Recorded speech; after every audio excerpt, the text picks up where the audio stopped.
वन्दितु सौवसीधे ध्रुवमचलमणो ममं गतिं पते ओचामि समयपाहुण विनमो सुध केवली वणिदं नमः समय साराय स्वानुभूत्या चकासते चेत् स्वभावाय भावाय सर्वभावांतरचिने।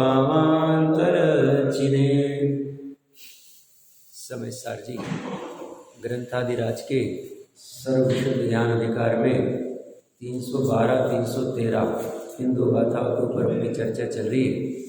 इन दो गाथाओं में आचार्य देव कहना चाह रहे हैं कि जीव की जो उत्पत्ति होती है या जीव का जो नाश होता है यह प्रकृति के निमित्त से होता है, और प्रकृति की जो उत्पत्ति होती है और जीव प्रकृति का जो नाश होता है वह जीव के निमित्त से होती है।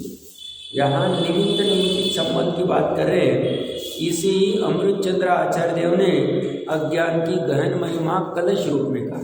कुंद देव कुछ नहीं कहे, वो तो बस वस्तु के स्वरूप को बता रहे हैं, बट वह वस्तु का स्वरूप ज्ञान परक है कि अज्ञान परक है ये बताने के लिए वो कर रहे हैं। मतलब जब तक अज्ञान है, एक तो अध्यात्म के शास्त्रों में मिथ्या अज्ञान को ही या झूठे अज्ञान को ही या मिथ्या ज्ञान को ही अज्ञान कहा हुआ है।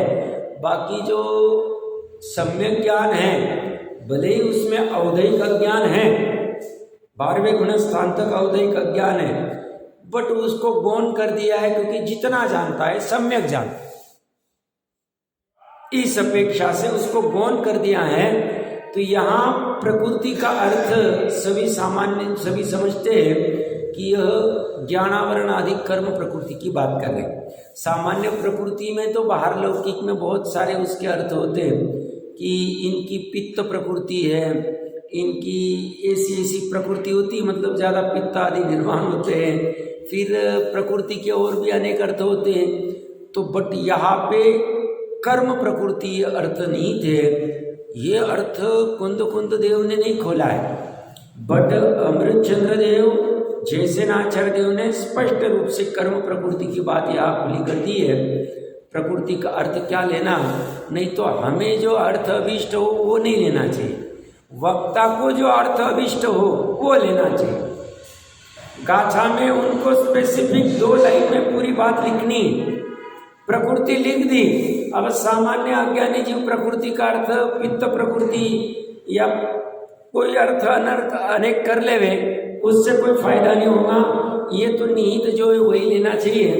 और सही मायने में निमित्त नैमित्तिक संबंध द्रव्य कर्म की प्रकृति और जीव में ही है। अनंत सभी जीवों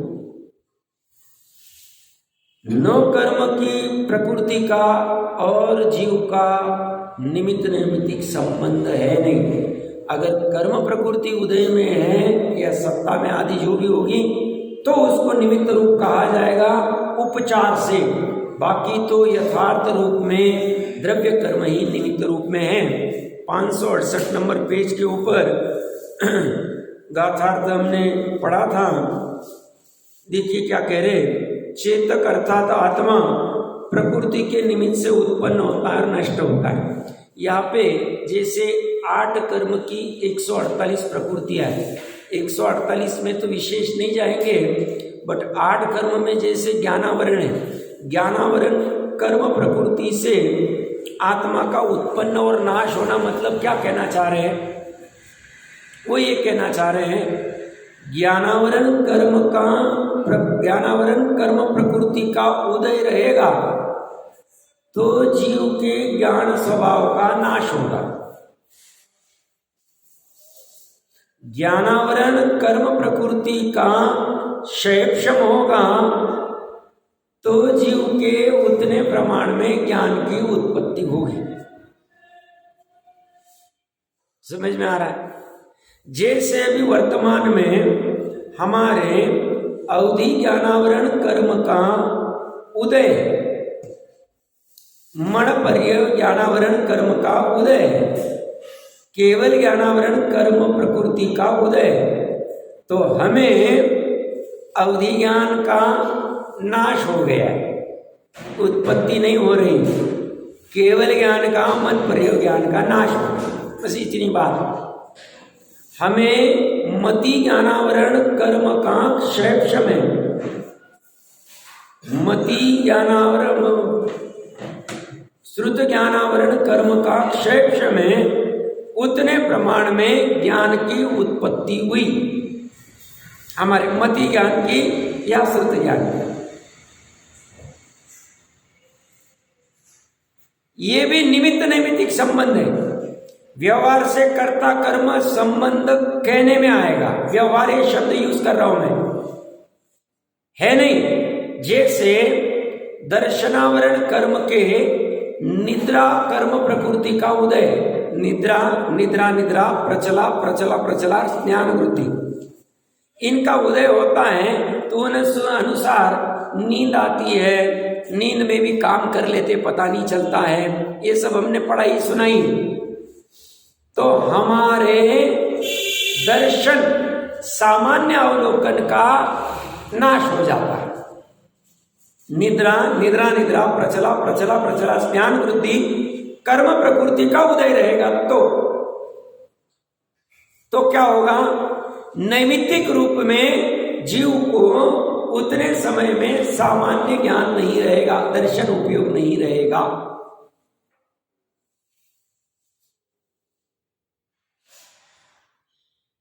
अभी आपने कहा निद्रा निद्रा कर्म का उदय होगा तो नींद आती, नींद किसको आती है? आत्मा को तो आती नहीं। चेतन है बस। अभी आत्मा को जो नींद नहीं आती है वो हम अपने शरीर की सोने की उठने की प्रक्रिया उस अपेक्षा से कह रहे कि बेड पे जाके सो गए तो हम कहते हैं वो शरीर सोया है, आत्मा सोया नहीं, ऐसा हम सामान्य कहते हैं।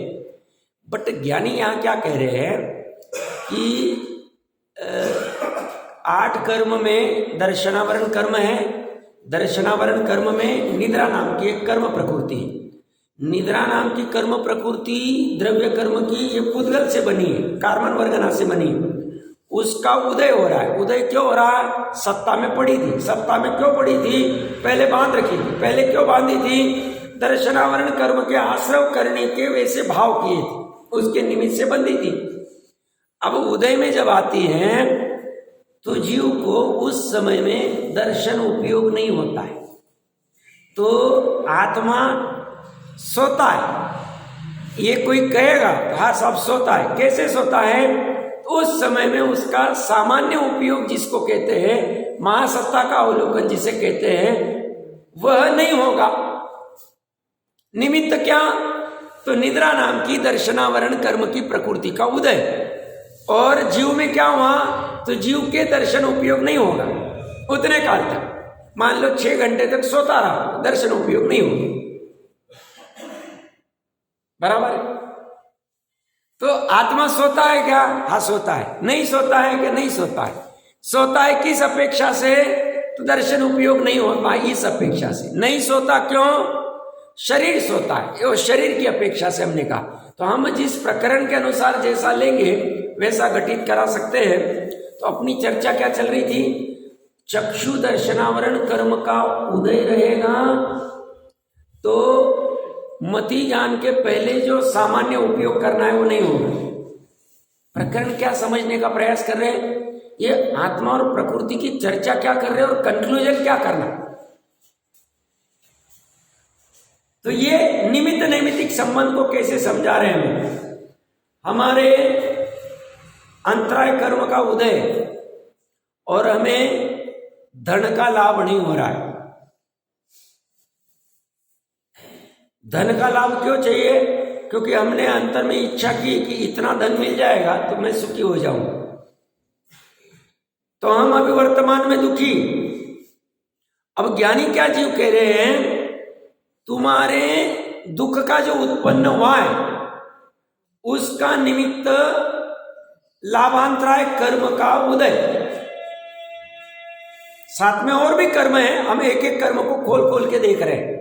लाभांतराय कर्म का उदय है, साथ में असाता कर्म का उदय है, और तुम्हें धन नहीं मिल रहा है और उसकी वजह से तुम्हारे दुख की पर्याय हो रही, तुम्हें आकुलता की पर्याय हो रही। मैं इतनी मेहनत करता हूं फिर भी पैसा नहीं मिल रहा, मैं 16 घंटे काम करता हूं, दुकान पे बैठता हूं, बट ग्राहक ही नहीं आ रहे। तो असाता कर्म का उदय, लाभांतराय कर्म का उदय, और यहाँ पे उस अनुसार में ग्राहक नहीं मिलना, धन नहीं मिलना, ये 9 कर्म में होगा, और यहाँ जीव की दुख की अवस्था होना। तो जीव की जो दुख की उत्पत्ति हुई, अपना प्रकरण उत्पन्न और नाश से चल रहा है। जीव के दुख के उत्पन्न में प्रकृति निमित्त है, जीव प्रकृति के निमित्त से उत्पन्न होता है और नाश होता है, ये हम समझने का प्रयास कर रहे हैं। तो जीव का सुख जो उत्पन्न हुआ, दुख जो उत्पन्न हुआ, उसमें निमित्त कारण कौन है? वो ग्राहक आया नहीं, वो निमित्त कारण नहीं। हमारे अंदर में अंतराय कर्म का उदय, मोह से ऐसी इच्छा का उदय, निमित्त में द्रव्य कर्म का, और असाता का उदय, ये तीनों साथ में कर्म, एक साथ 8 कर्म का उदय होता है। हम एक एक कर्म को देख रहे हैं, 8 कर्म का एक साथ उदय चलता है, एक जीव का नहीं, अनंत जीव इस विश्वलोक। थोड़ा प्रकरण किसी को कठिन भी लग सकता है, कर्म वर्म के चक्कर में क्या सीधी सीधी बात करो और आगे चलो साहब, बट सामान्य से विशेष बलवान होता है, उनके कहने के भाव क्या है वो पकड़ में आने चाहिए। तो ये कुंद कुंद देव तो 2000 साल पहले बस कह गए कि जीव की उत्पत्ति प्रकृति के निमित्त से होती है, जीव का नाश प्रकृति के निमित्त से होता है। हमें निर्वाह करने के लिए वो कह रहे हैं, तुम जो बाहर में कह रहे हो ना, ग्राहक नहीं आता, कॉम्पिटिटर ऐसा कर रहा है इसलिए मेरा धंधा नहीं हो रहा है, ये सब तुम छोड़ो। निमित्त रूप में सिर्फ द्रव्य कर्म की बात करो तुम, नियामक निमित्त, और वो भी निमित्त है। उपादान में तो हम पहले ही करके आ गए कि जीव ही उसका करता है, जीव ही उसका कर्म है, ये भी बात करके आए। ये सब जान के करना क्या, 9 कर्म में से दृष्टि हटानी, द्रव्य कर्म का बंध क्यों हो रहा है ये समझना, निमित्त नैमित्तिक संबंध से, और ये द्रव्य कर्म का बंध नहीं होना चाहिए, इसके लिए उपादान में क्या करना वो कला समझना। वो कला समझ के वर्तमान और भविष्य काल में ऐसी परिणति प्रकट करने का प्रयास करना कि जिससे प्रकृति का बंध नहीं होवे, ताकि उदय में नहीं आवे, या बंध घटके हुए तो उदय में घटके आवे, तो उतनी प्रमाण में हमारी आकुलता आदि न होवे। ये सब समझने के लिए गाथा है, सर्वविशुद्ध ज्ञान चालू हो गया है। वैसे ये व्यवस्था नहीं समझे कर्मों की उत्पत्ति कैसे होती है, तो आश्रव बंध सवर निर्जरा नहीं समझ में आए, नहीं तो क्या चलेगा। मैंने थोड़े दिन पहले कहा ना, हम महाराष्ट्र में थे, तो वहाँ पे श्वेतांबर जहाँ ढूंढारी मत है, इसमें हमारा था वहाँ पे, तो वहाँ सवर कैसे होगा बोलते हैं, तो रात में तुम चटई वटई या जो भी जिसपे सोना है लगा लो, फैन वैन चालू मत करो, लाइट चालू मत करो, एसी चालू मत करो, कूलर चालू मत करो, बस बैठते हुए नवकार मंत्र गिन लो और कह दो कि मेरे को सवर के पचकाने जब तक पाड़ू नहीं, और सो जाओ, तुम्हारा सवर चालू हो। सवर की परिभाषा क्या, 7 तत्व को अगर भली भांति नहीं जाने तो मोक्ष मार्ग ही चालू नहीं होगा। तत्वार श्रद्धानम सम्यक दर्शनम, और तत्व क्या है, 7 तत्व है, 7 तत्व में सवर तत्व है। सवर तत्व को कौन करवा रहा है, ये जिनको ये लोग कह रहे हैं 6वां 7वां गुण स्थान है, मुनि पद पे बैठे वो दे देते हैं, हाँ ठीक है तुम्हें सवर के पचकाने सो जाओ। आज 51 सवर लगाएंगे, बोलियां लगाते हुआ, अज्ञान की महिमा चल रही, जैन धर्म की बात चल रही। किसी को लगेगा साहब इतना इजी, आप आगे बढ़ो ना, फटाफट करो, समझता ही लोगों को 6 द्रव्य 7 तत्वों के नाम पता नहीं, 8 कर्म प्रकृतियां पता नहीं, कर्म प्रकृतियां कैसी होती पता नहीं, अभी सही चर्चा में किसी के साथ आया था, बोले कार्बन शरीर कहाँ रहता है? मैं बोला जीव के साथ एक क्षेत्र आएगा, मुझे पता ही नहीं था। बोला हालत गंभीर है।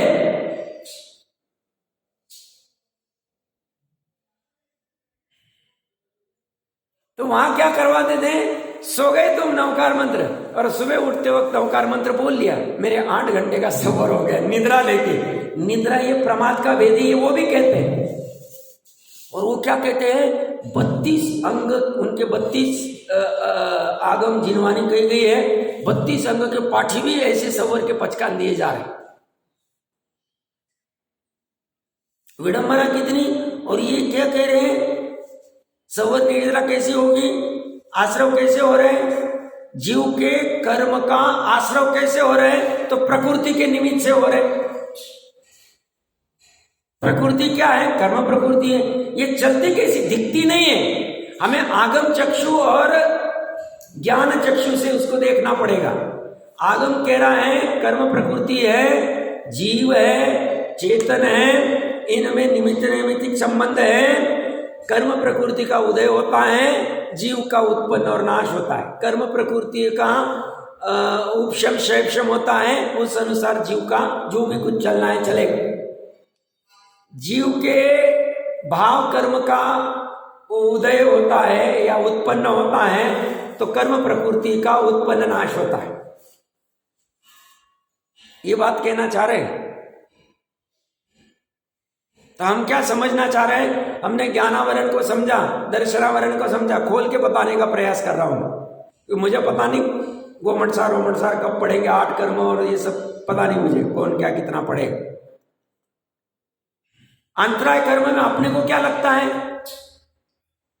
कि साहब मैं इतना करता हूं और मेरे को कुछ मिलता ही नहीं, और देखो वो तो कुछ करता ही नहीं, 1 घंटा भी दुकान पे जाता नहीं, लाखों रुपए कमा रहे। भैया तुम कर्म प्रकृति को समझो। तुम समझते नहीं और बैठे बैठे आर्त ध्यान करते हो, देखो वो कितने पाप के काम कर रहे हैं फिर भी इतना पैसा मिल रहा है, और मैं इतना मेहनत सज्जन हूं, 16 घंटे बैठता हूं दुकान पे, फिर भी 1 रुपया नहीं आ रहा है मेरे को। भैया तू गांठ में अंतराय कर्म लेके आया, सब कहाँ दिख रहा है? मैंने तो कुछ किया नहीं। अरे इस भाव की क्या बात करता है तू? अनादिकाल से जन्म मरण कर रहा है, कितने कर्म स्टॉक में लेके आया, क्या क्या उद्योग करके आया पता ही नहीं। वर्तमान में तू ऐसे बुरे उद्योग नहीं कर रहा है, पूर्व में क्या क्या करके हमें क्या पता।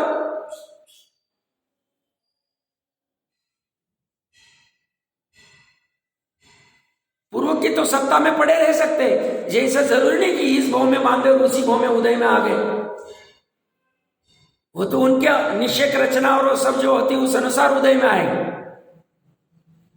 तो अभी किसी को अगर सक्सेस नहीं मिल रहा है तो आर्त ध्यान करने की आवश्यकता नहीं, दुखी होने की आवश्यकता नहीं। कर्म व्यवस्था को समझना है, ठीक है, शांति से घर गृहस्थी चल रही है, खान पान चल रहा है, शांत रहो, ज्यादा उलझो मत, ज्यादा हाय तोबा करो मत। ज्यादा हाय तोबा करोगे तो और आर्त ध्यान तीव्र करोगे तो पहले के कर्म उदय उसमें अभी वर्तमान में धन आदि नहीं मिल रहा है, या जो भी चाहिए, शादी नहीं हो रही है, बच्चे नहीं हो रहे, घर नहीं बन रहा है, फ्लैट नहीं हो रहा है, गाड़ी नहीं हो रही है, 4 व्हीलर नहीं है, मर्सिडीज नहीं है, मारुति 800 ही है, अच्छा जॉब नहीं लग रहा है, या जो कुछ हो रहा होगा, शरीर में रोग उत्पन्न हो रहा है, जो कुछ हो रहा है, वो कह रहे हैं ये पूर्व के कर्म प्रकृति के उदय के निमित्त से भी वर्तमान में हो रहे हैं, और अभी ये तो तुम्हारा घाटा हो ही रहा है वर्तमान में। उल्टा तुमने खुश होना चाहिए, कर्जा निकल रहा है अभी, और तुम ये समझते नहीं और अभी वर्तमान में आर्त ध्यान करते रहते। तो क्या होता है? वर्तमान में तुम आर्त ध्यान करते हो, तीव्र कषाय करते हो, परिणामों में संक्लेश करते हो, नए कर्म बंध का उत्पन्न कर देते हो। तुमने भाव कर्म किया, भेद ज्ञान किया नहीं, जीव चैतन्य में और कर्म प्रकृति में, जड़ में और जीव में फर्क नहीं समझा। ये जड़ है, ये मुझे सुखी नहीं कर सकता, ये समझा नहीं, ये प्राप्त नहीं हो रहा है, तो मैं यहाँ आर्त ध्यान कर रहा हूँ, राग द्वेष कर रहा हूँ, क्रोध कर रहा हूँ, अरति कर रहा हूँ, और ये बंद कर रहा हूँ मैं कर्मों का बैठे बैठे।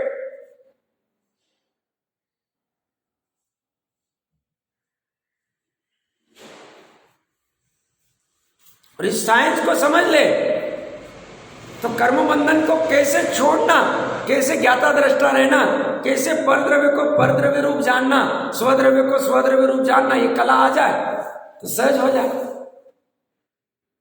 भले ही निचली भूमिका रहे, गृहस्थ की भूमिका है, अभी छूट नहीं रही, मत छोड़ो। मुनि बने तभी तो धर्म होता है, ऐसा थोड़ी।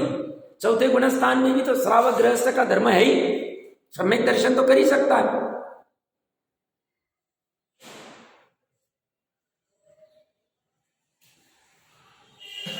पुण्य के उदय में भी गड़बड़ करता है, कर्म व्यवस्था समझता नहीं कि पूर्व के गांठ का पुण्य है, साता वेदियां आदि का, इस निमित्त से घर गाड़ी बंगला सब बराबर हो रहा है।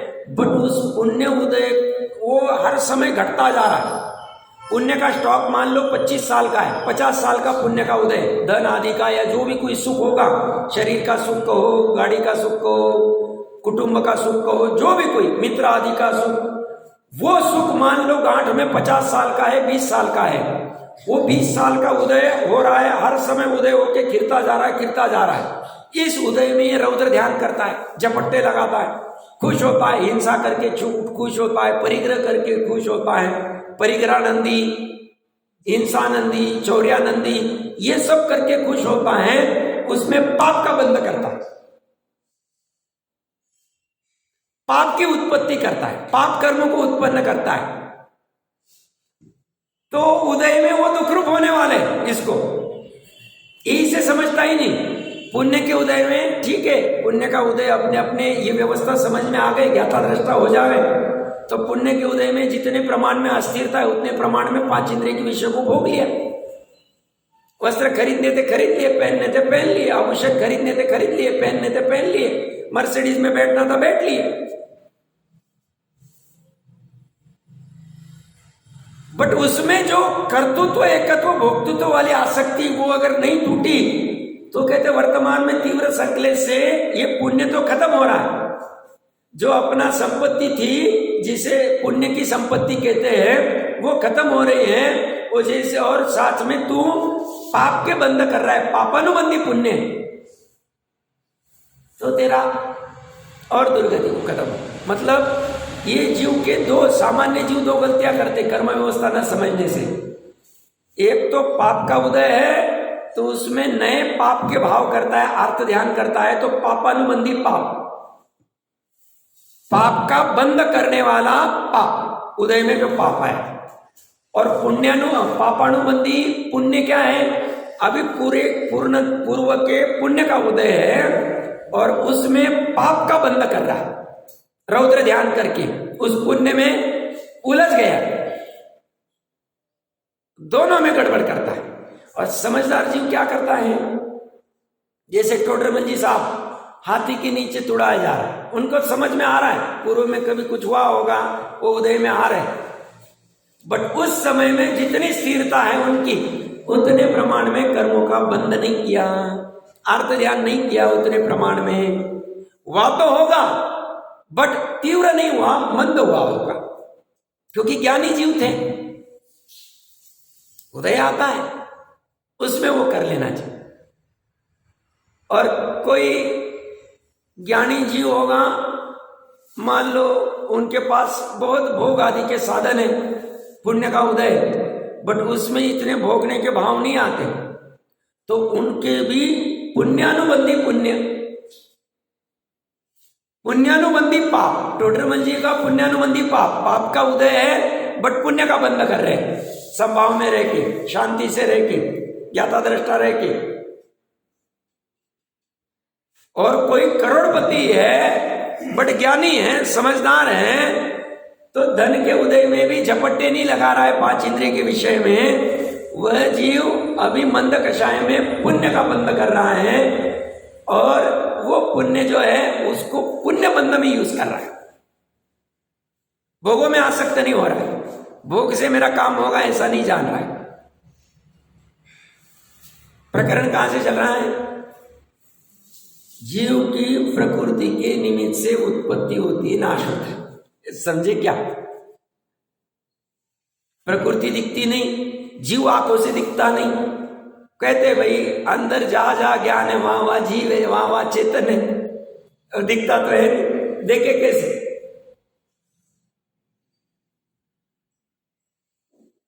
ज्ञान से ही ज्ञान को देखना है, ज्ञान से आत्मा को देखना है। कर्म प्रकृति दिखती नहीं, बट आगम का आधार है। और ये गलत नहीं कहेंगे, जो देवगुरु शास्त्र का स्वरूप सही कह रहे, जो सात तत्वों का स्वरूप सही कह रहे, जो मेरे अनादि निधन तत्व का स्वरूप सही कह रहे, जो मेरे में मेरी निधि है, मेरे से मेरा कल्याण होगा, अनंतों का कल्याण अपने स्वयं से ही हुआ, पंच परमेष्टि भी कल्याण नहीं होगा, ऐसे कहने वाले ये कर्म व्यवस्था को गलत क्यों कहेंगे? ऐसा जिसे श्रद्धान हो जाता है वो कर्म व्यवस्था समझ के निकलने का मार्ग ढूंढ लेता है। वो अर्जुन की तरह चक्रव्यूह में जाके भी बाहर निकल जाता है संसार चक्र से, और अभिमन्यु की तरह अज्ञानी उलझता रहता है, खत्म हो जाता है, नाश को प्राप्त हो जाता। क्यों? अभिमन्यु के पास अंदर संसार में जाने की कला थी, बाहर आने की कला नहीं थी। वो 923 पुत्र कितने गजब रहेंगे, ऐसे तो अनंत जीव होंगे, बट 923 की अभी जो चर्चा चलती है, जिसका आधार आगम है कि नित्य निगोद में तो जितना रहना रह गए, बाहर आए एक आध दो कुछ दो इंद्रिय आदि के भोग किए, और भरत जी के आ गए। आए तो कहाँ आए? चक्रवर्ती के आए, और आए तो आए इतनी समझदारी, मौन रहते हैं, हम सीखने जैसा, हर चीज से सीख सकते।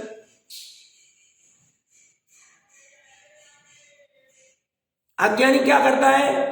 दुनिया में जो बोलता है उसका काम चलता है, जो बोलता है उसका काम। अरे हम मार्केटिंग करने को थोड़ी उत्पन्न हुए, मनुष्य भाव में हमें एकमात्र सच्चे सुख की प्राप्ति करने के लिए उत्पन्न हुए।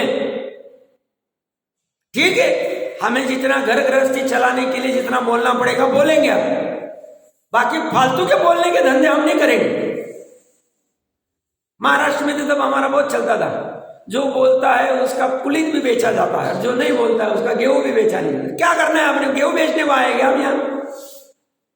923 पुत्र के पास बुद्धि कितनी, बोले ही नहीं। वो बोले तो कब? जब समो शरण में भरत चक्रवर्ती पूछ रहा है, साहब क्या देखो ना, चक्रवर्ती के बच्चे रह के क्या हाल हो रहे हैं। बोलते तो जानते, ये दुनिया को जान रहे, स्वयं को जान रहे, अभी उलझना नहीं चाहते, अभी तद्भव मोक्षगामी है। सभी बोले तो बोले, बस हमें जिन दीक्षा दो, खत्म होगा। क्या बोले तो बोले, क्या बोले? अब दो इंद्रिय के वो जो भी जीव में थोड़े बहुत बोले होंगे, क्योंकि दो इंद्रिय से वचन तो होता ही है। अब वो क्या अनक्षरी भाषा बोले होंगे उनको पता, उसके बाद बोलने का ही काम नहीं। मतलब एक इंद्रिय में तो बोलने का सवाल ही नहीं नित्य निगोद अवस्था में। हमारी अनादि काल, हमारा अनंत काल हमारा बिना बोले ही गया है। बोलने के, किन लोगों को बहुत बोलने की आदत होती है, ज्यादा बोलना नहीं चाहिए, स्वभाव नहीं हमारा है। ये मूर्ख लोगों के भ्रम में डालते, कितना अच्छा बोलता है, कितना अच्छा बोलता है। कह रहे बोलने का क्या है? बोलना हमारा स्वभाव है। स्वभाव रहता तो सिद्ध भी बोलते ही रहते थे। त्रिकाली स्वभाव नहीं बोलना हमारा, भूमिका अनुसार कुछ बोलना पड़ता है, वो मजबूरी हमारी। इसलिए मुनिराज देखो, सीखना चाहिए एक एक स्वरूप से। जंगल से भोजन को आ रहे, एक बारी हार लेते हैं, जल भी एक बार, हम तो 2-2 घंटे में पानी में, एक गुट चाहिए, जूस चाहिए, फलान चाहिए, ये चाहिए, वो चाहिए, खाते रहते दिन भर। हमें बनना तो मुनि, अब हमें भी मोक्ष प्राप्त करना, गप्पे लगाता है। अब मोक्ष प्राप्त करने के लिए घर में तैयारी क्या कर रहा है? 1-1 घंटे में नहीं रहा तो आकुलित हो जाता, तड़पता है तुरंत। आज एप्पल नहीं खाया, आज संतरी नहीं खाया, आज मौसमी नहीं खाया, आज ये नहीं किया, आज वो नहीं किया, परेशान है उसमें। मतलब उससे मैं सुखी होऊंगा। सुख कहाँ है, कहां से उत्पन्न होगा, मान्यता में क्या रखना चाहिए, ज्ञान क्या करना चाहिए, कुछ ठिकाना ही नहीं। मुनिराज एक बार आहार करते, जल भी एक ही बार तभी लेते हैं, वो आहार के लिए आते, मौन पूर्वक आते, बोलना ही नहीं आता। हम बोलेंगे तो भाषा समिति भी, वो भी कब सामने बहुत ही एकदम पात्र जीव लग रहा है, और हमें बहुत ही करुणा आ जाए उसके ऊपर, तो हम बोलेंगे धर्म उपदेश देने के लिए, नहीं तो हमें बोलना ही नहीं। 923 बोल नहीं रहे, मुनिराज मौन पूर्वक, उनके साथ कोई वाद विवाद करने आता, मौन ले लेते। स्वामी जी भी उसी को फॉलो करते थे। तो यह हमें वाद विवाद में उलझना नहीं, आपको चर्चा करनी है, समझना है, हम समझाने के लिए खड़े, नहीं समझना है शांति, कहाँ भी उलझे। आयु इतनी सी देखी जाए, तुम डंडे लेके आ रहे हो, कर रहे, तुम जाओ, तुम्हारा क्या करना है, तुम तुम्हारा कर। मौन सबसे बेस्ट साधन है। प्रकरण कहां से चल रहा है? कर्म प्रकृति का और जीव का निमित्त नैमित्तिक संबंध है। तो ये कला हमें जिन धर्म से सीखनी चाहिए, हमें अज्ञानी की तरह पुण्य के उदय में पाप का बंधन नहीं करना चाहिए, पाप के उदय में पाप का बंधन नहीं करना चाहिए। पापानुबंधी पाप भी अच्छा नहीं, पुण्यानुबंधी पापानुबंधी पुण्य भी अच्छा नहीं।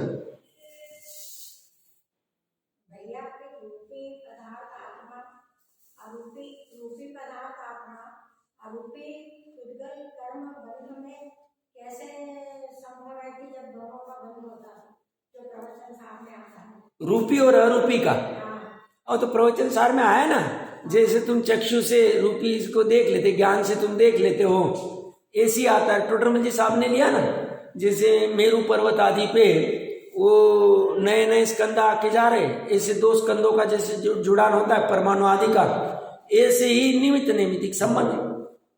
निमित्त नैमित्तिक संबंध, निमित्त नैमित्तिक संबंध है, निमित्त नैमित्तिक संबंध कि जीव के भाव और इसका, उनको ज्ञान नहीं कि इसको बंधना है, तो आके बन जाता। इसलिए सबसे ये वाला कोर्ट बहुत खतरनाक है।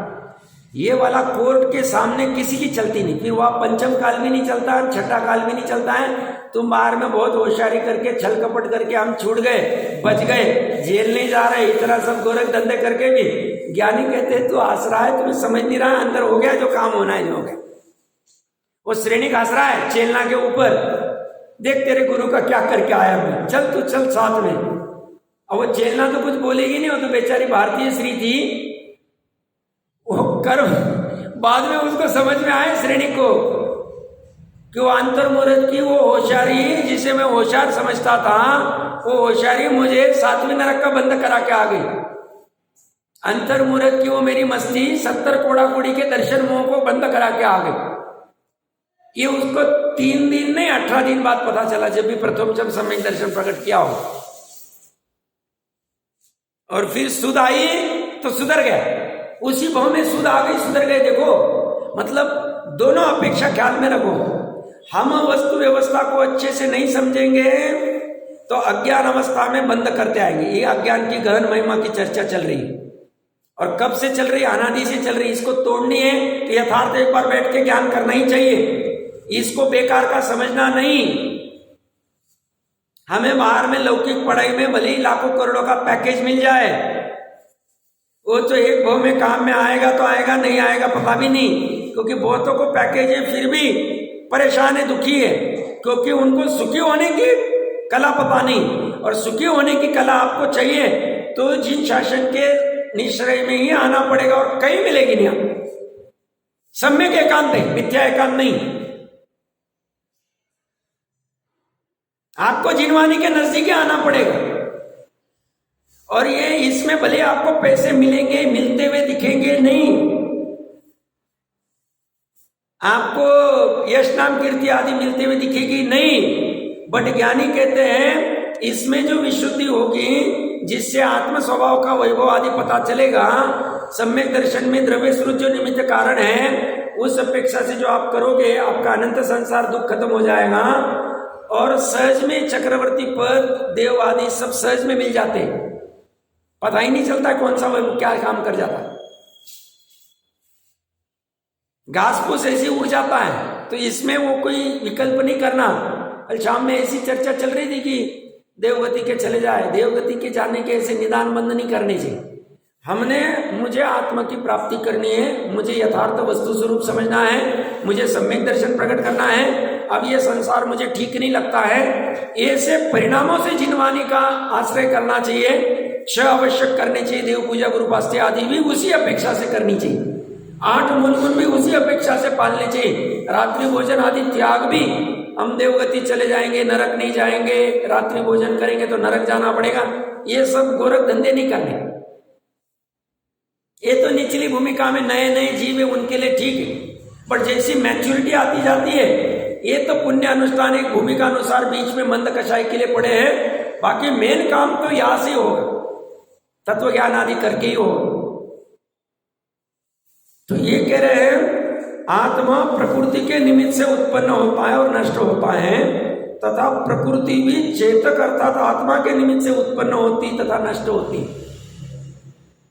निमित्त शब्द बीच में बार बार डाल रहे हो, भले कुंद कुंद देव ने नहीं लिखा है, बट यहाँ पे ये जो पुद्गल परमाणु का कर्मरूप परिणमन है,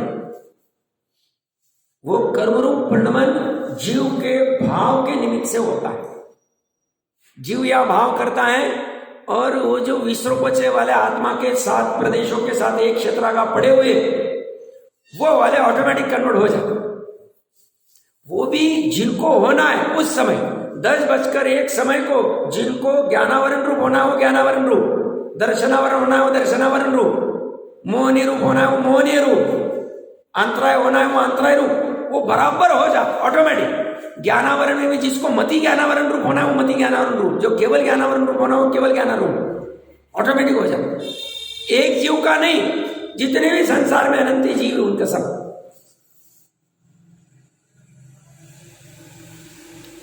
ऐसे अनंत अनंत वर्ग वर्गनाश आदि सब पड़े हुए यहाँ पे, बट 10:01 समय में उनमें से जिनकी योग्यता वही होंगे, उनमें से जिनकी योग्यता, उसमें से भी जिसकी योग्यता ज्ञानावरण हो ज्ञानावरण होगा, मोहनीय नहीं होगा। अब ये ज्ञान कौन कराने गया उनको? ताकत है हमारी। हम कहते हैं हम एक एप्पल खाते तो हमारा हीमोग्लोबिन 12 मेंटेन है। भैया निमित्त से बहुत स्थूल कहना तो कह दो, एप्पल खाना कि नहीं खाना ये बात ही नहीं चल रही, मानना क्या ये बात चल रही। हम हर समय जो भी चर्चा करेंगे हम श्रद्धा को ठीक करने की बात करें। अब वो भूमिका अनुसार जब तक एप्पल खाना है खाओ, नहीं खाना है मत खाओ, हम क्या करें? बख्शे तो खाना है तो खा लो, नहीं खाना है तो मत खाओ। कर क्या सकते हैं? टोटोलॉजी साहब ने उदाहरण लिया कि साहब एक कर्म को ऑटोमेटिक कैसे डिस्ट्रीब्यूशन रहता है, कैसे समझता हूं? बोलते तुम भोजन करते हो, वो भोजन क्या, उस भोजन में से कौन से परमाणु खून रूप होंगे, कौन से मांस रूप होंगे, कौन से मज्जा रूप होंगे, कौन से अस्थि रूप होंगे, तुम्हें कैसे पता? ऑटोमेटिक सिस्टम चलती। फिर भी तुम कहते हो नहीं नहीं मैं ऐसा खाता हूं, मैंने ये नहीं खाया इसलिए मेरी हेल्थ अच्छी है, मैं ये खा लिया कि मेरे को सर्दी हो जाती है, ये खाया तो। इसका अर्थ वो खाना मैं ऐसा नहीं कह रहा हूं, मान्यता को ऐसा मत रखो कि ये खाता हो तो सर्दी हो जाती, ये नहीं खाता हो तो सर्दी नहीं होती। अगर ऐसा नियम है तो जो जो लोग वो खाएंगे सबको सर्दी होनी चाहिए। भ्रम मत पालो, वस्तु स्वरूप को अच्छे से समझो। बिना काम के भ्रम पालते रहते हैं हम अज्ञान के कारण के वजह। ज्ञान करो यथार्थ में।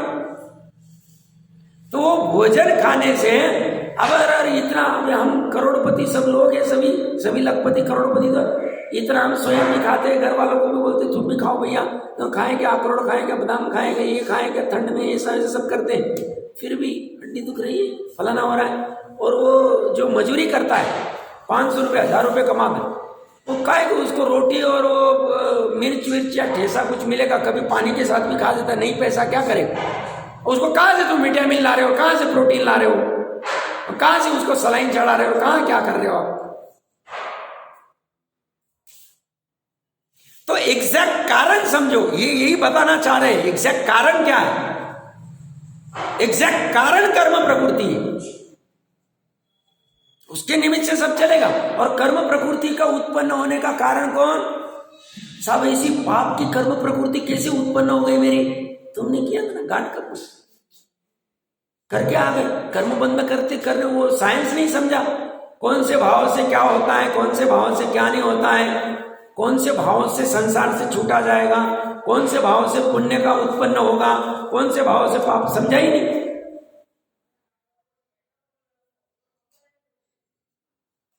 वो कर क्या है? अभी अवसर है, अभी समझ लेना चाहिए।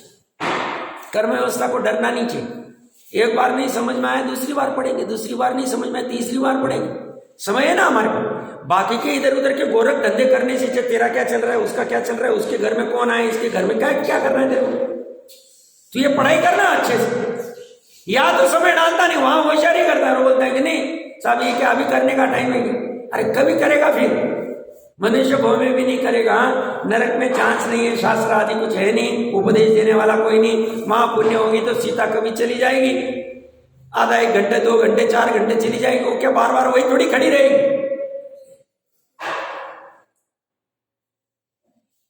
तीरेंच में तो चांस ही नहीं, देखो कैसे कुत्ते बिल्ली कैसे घूम रहे, गधे कैसे घूम रहे, कैसे हालत है उनको कौन स्वेटर पहनाएगा, कौन उनको बॉयलर लगाएगा, उनको कौन करेगा उनको।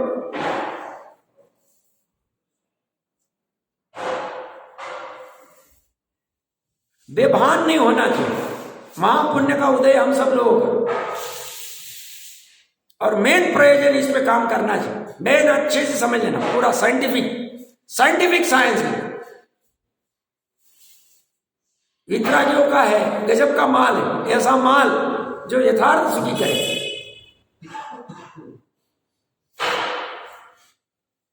और देवगति में इतने प्रचुर सुख होते हैं, उसको भाव ही नहीं होते, तो सर्वार सिद्धि आदि वाले की बात छोड़ दो, सामान्य तो यहां अवसर है, इसको चूकना नहीं चाहिए। वो भूमि में क्या है, वो युगल बेचारे घूमते रहते, यहां से वहां क्रीड़ा करते रहते, खत्म हो जाता है आयु उनका भी, 1 पल्ले 2 पल्ले 3 पल्ले जितना भी होगा।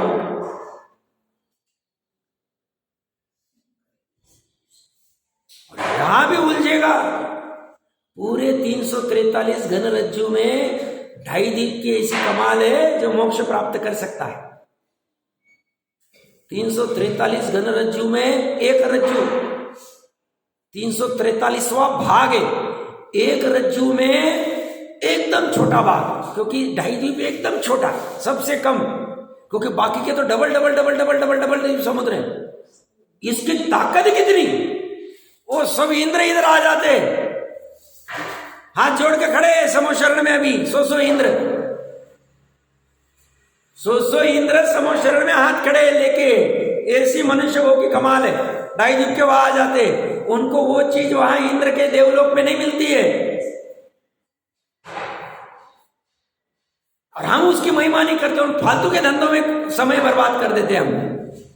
यहां उपयोग सूक्ष्म और तीक्ष्ण करके समझने का प्रयास नहीं करते हैं, और फिर कहते नहीं आता साहब ये सब प्रकरण नहीं करना चाहिए। अरे ये तो अभी लेना चाहिए, समझना चाहिए, आज नहीं समझे तो कब। मैंने 2-4 दिन पहले कहा था, वो 80 साल की बुढ़िया तो कह रही भैया समझ तो नहीं रहा है, बट प्रयास तो कर ही सकते, तो करना चाहिए प्रयास। प्रकृति भी चेतन अर्थात आत्मा के निमित्त से उत्पन्न होती है तथा नष्ट होती है, इस प्रकार परस्पर निमित्त से इन दोनों का एक दूसरे का ऐसा निमित्त नैमित्तिक संबंध है, अन्योन्य प्रत्ययात दोनों का आत्मा और प्रकृति का बंध होता है, और इससे संसार उत्पन्न होता है। दोनों की जोड़ी, जैसे वीरो और उसकी जोड़ी फेमस है ना अपने, जय और वीरो, वो तो एक थोड़े काल तक चलेगी और फिर चल गई। ये जोड़ी कब से चल रही है, बोले अनंत परावर्तन हो गए। इस जोड़ी को कैसे भेदे, बोले अभी भी अवसर है, सब पंचम काल है, कोई फर्क नहीं पड़ता। जैसे नाचार्य जब कहते क्यों चौथे काल में समूह शरण में क्या हाथ में आत्मा को दिखा दे, वाह क्या करते। अभी वर्तमान में सिमंदर भगवान की दिव्य ध्वनि गिर रही होगी, क्या करते, यही चर्चा। उपदेश तो यही चले, वस्तु स्वरूप का ही चले, ले लेना चाहिए, और वहां से लेके वो बराबर ग्रंथि भेद करते आनी चाहिए। जो हमने मोक्ष अधिकार में बराबर वो प्रज्ञा श्रेणी को पटकता है, ऐसा पटकता है 2 हो जाता। 2 में एक तरफ एक है, वो एक इतना भारी है कि अनंत दूसरे में डाल देता है, उसके सामने बाकी सब अनंत पर में चले जाते हैं। बस सूक्ष्मता से देखते आना चाहिए। तो ये कह रहे जैसे ये सामान्य लौकिक में होता है ना, और बहुत ये सब अज्ञानी इसी में ज़्यादा उलझ जाते। उनको सब कितना ज्ञान है, बहुत सूक्ष्म दृष्टि है। हाथ में गेहूँ लिए तो पता चल जाता है ये कौन से क्वालिटी के हैं, और हाथ में सोना लिया तो शायद में आ जाता है अरे भैया ये तो ठीक है, ये हो गया तो बट ये हाथ में आत्मा समझ में आए, आत्मा की दृष्टि पकड़ में आनी चाहिए। उनको गंध से पता चल जाती है कि इसमें अंदर शक्कर डाली कि नहीं डाली, ये हुआ कि अब ये ठीक है, पता चले तो चले, नहीं चले तो नहीं चले, इसकी क्या महिमा करनी। महिमा उसकी आनी चाहिए कि जो एक दो कर दे, बस खत्म हो, एक तरफ एक तरफ दूसरा, बाकी दो प्रत्यय का भेद ज्ञान करते हैं। वो काम पे फोकस होना चाहिए, लक्ष्य में वही होना चाहिए बार बार। और इससे संसार ये कह रहे उत्पन्न होता है। टीका में देखिए क्या कह रहे, यह आत्मा उसे अनादि संसार से ही, आज का नहीं, अमृत चंद्रदेव कह रहे अनादि से, भैया ये जोड़ी काम कर रही है। अनादि संसार से ही अपने और पर के भिन्न भिन्न निश्चित स्वलक्षणों का ज्ञान, भेद ज्ञान न होने से दूसरे का और अपना एकत्व का अध्यास करने से करता होता हुआ प्रकृति के निमित्त से उत्पत्ति विनाश को प्राप्त होता है।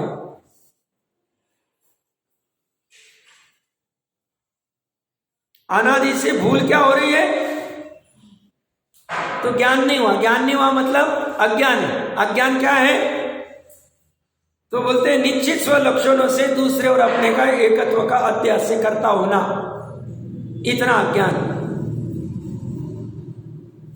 मैं बार बार कहता हूं ये यथार्थ भेद ज्ञान करके आज तक जितने सिद्ध हुए हैं, अमृत चंद्र देवी कह रहे, और ऐसी भेद ज्ञान की कला जिन शासन में मिलेगी, 363 मत में नहीं मिलेगी, लौकिक पढ़ाई में नहीं मिलेगी। लौकिक पढ़ाई भूमिका अनुसार की जाएगी, लौकिक पढ़ाई अपने आजीविका के आगे की जाएगी, बट साथ में लोकोत्तर पढ़ाई को भी सामने रखा जाएगा, क्योंकि काम तो इसी से होगा। यथार्थ सुखी लौकिक पढ़ाई इंद्रिय विषय के सुख में निमित्तभूत उपचार से कही जाएगी, वह ये कला होगी नहीं। वह भेद ज्ञान में क्या होगा, साइंस में हाइड्रोजन के दो और ऑक्सीजन के दो है, उनको अलग अलग कैसे करना वो सिखाया जाए, वो भेद ज्ञान कराया जाए।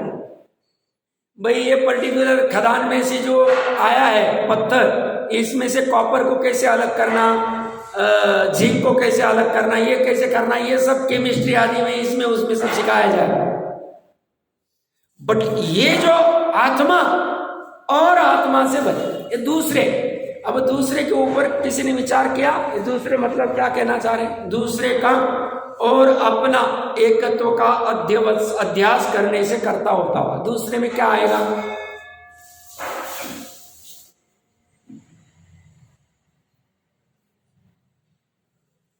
करिए प्रयास, गलती भी हुआ तो कुछ आप बताइए, दूसरे में क्या लेना चाह रहे हैं। स्वभाव अपेक्षा से देखें तो सारे प्रभाव दूसरे में आ जाएंगे जी। जनरल यहाँ पे प्रकरण की अपेक्षा से देखें तो मोहराग मिथ्या तो पुण्य पाप के भाव द्रव्य कर्म को भाव कर्म की बात कर रही है। भाव कर्म की मतलब मिथ्या को लिया है दूसरे में, द्रव्य कर्म निमित्त तो बता रहे हैं, और ये दूसरे में भाव कर्म को लिया। हाँ मतलब ठीक है, आपने एकदम सूक्ष्मता की बात की। वैसे दूसरे में अपना और दूसरे का एकत्व का व्यवसाय कह रहे ना, तो अपने में अनंत गुणों का समूह अपना जो ज्ञाय भगवान है, शुद्धात्मा है, उतनी एक वस्तु छोड़ के बाकी सब दूसरे में है। मतलब डॉक्टर साहब ने बराबर कहा, भाव की अपेक्षा से मतलब समस्त परद्रव्य जो है 3 लोक के, मतलब 5 अजीव प्लस बाकी के दूसरे जीव, ये तो दूसरे में आई। उन संद उनके भी भाव आ गए, उनके भी जो रसगंध वर्ण के जो भी कोई भाव होंगे वो तो आए, वो द्रव्य उनके भाव, उनके संदर्भ में होने वाले अपने भाव। और दूसरे में क्या लेंगे पता है, ये 3 चीजें तो आ गई। चौथी चीज मैंने क्या लिया, अनंत गुणों का समरूप आत्मा छोड़ के बाकी 5 जीव अजीव और दूसरे जीव, उनके भाव, उनके रसगंध वर्ण आदि जो भी कोई भाव होंगे, उनके वो भाव, उन द्रव्यों के संदर्भ में होने वाले अपने विकारी भाव, पुण्य पाप आदि सब जो भी बोल रहे हो, साथ में अपने निर्मल भाव भी, वो भी दूसरे में आ गए। अपने निर्मल भाव भी हमने बाहर खड़े कर दिए। हमने केवल ज्ञान की पर्याय, हमारी सम्यक ज्ञान की पर्याय, ये भी बाहर में आ गए, निर्मल भाव भी। और जोर लगे तो अपने जो गुण भेद के जो विकल्प होते हैं, मैं ज्ञान वाला हूं, मैं सुख वाला हूं, मैं अस्तित्व वाला हूं, मैं दर्शन वाला हूं, मैं चारित्र वाला हूं, ऐसे हम गुण भेद जो करते हैं, वो गुण भेद के विकल्प भी दूसरे में आ गए, क्योंकि उसमें अपने में हमें अखंड द्रव्य ही लेना है। मतलब छठवीं गाथा, मैं प्रमत्त नहीं, अप्रमत्त नहीं। प्रमत्त मतलब मेरे विकारी भाव, प्रमाद के भाव। अप्रमत्त मतलब निर्मल भाव, वो तो बाहर है ही। सातवीं गाथा में मैं ज्ञान भी नहीं, दर्शन भी नहीं, चारित्र भी नहीं, वो भी आ गए। उनके संदर्भ में जो विकल्प होंगे, मतलब जैसे पूर्व की गाथाओं में हमने देखा ना, धर्मास्तिकाय का विकल्प भी, अधर्मास्तिकाय का विकल्प भी, जैसे दुखकारी, वैसे मेरे ज्ञान गुण के संदर्भ में मैं जो विकल्प कर रहा हूं, मेरे सुख गुण के संदर्भ में, अभी भूमिका अनुसार सब जानकारी होने के लिए तो आवश्यक है, बट एक बार जानकारी हो गई और जब स्वानुभव प्रत्यक्ष करना है, उस समय में मेरे ज्ञान गुण आदि के विकल्प भी छूट जाएंगे, मेरे प्रमत्त अप्रमत्त की जो भी पर्याय है उनका भी लक्ष्य छूट जाएगा, और परद्रव्य के सब छूट जाएंगे। तो दूसरे में हमें अनंत गुणों के समरूप अपने अखंड द्रव्य से बाकी सभी प्रकार के विकल्प खड़े कर लेने हैं। इनके एकत्व के अध्यवसाय से कर्ता होता है, और उसके निमित्त से प्रकृति का उत्पन्न और नाश होता है। तो प्रकृति उत्पन्न नाश का एकमात्र इतना कारण है, और ये अनंत जीवों का एक साथ हो रहा है, एक साथ हो रहा है। सब जितने भी संसार में सिद्ध अवस्था वाले को छोड़ दो, अरे ना, तो खतरनाक प्रक्रिया है। मतलब वो सुई के एक के नोक के ऊपर एक साथ वहां पे अनंत जीव उत्पन्न हो रहे हैं, एक साथ वो एक ही शरीर में रह रहे हैं, एक साथ आहार श्वासोश्वास ग्रहण कर रहे हैं, और एक साथ मरण को प्राप्त हो रहे हैं। कैसे हो रहे हैं? उनका कार्बन शरीर भी वहां व्याप्त हो रहा है, उनका तेजस शरीर भी वहीं पे व्याप्त हो रहा है। कैसे प्रक्रिया गजब की चलती है। इनके परिणाम भी हो रहे हैं, इनको अक्षर के अनंत भाग इतना ज्ञान, बट कैसे ये मिथ्यात्व के परिणाम कर लेते हैं, अनंतानुबंधी क्रोध आदि के परिणाम करते हैं। उनके अनंतानुबंधी क्रोध चल रही, अभी पेड़ की अनंतानुबंधी क्रोध की चल रही, हिलडुल नहीं रहा है। वो कैसे भाव करते हैं, उसके निमित्त से कर्म प्रकृति कैसी उत्पन्न होती है, कर्म प्रकृति के उदय के निमित्त से कैसे जीव के उत्पन्न नाश होते हैं, ऐसी गजब व्यवस्था है। इसका समय आ गया है, थोड़ी विस्तार से और चर्चा करेंगे। द्रव्य कर्म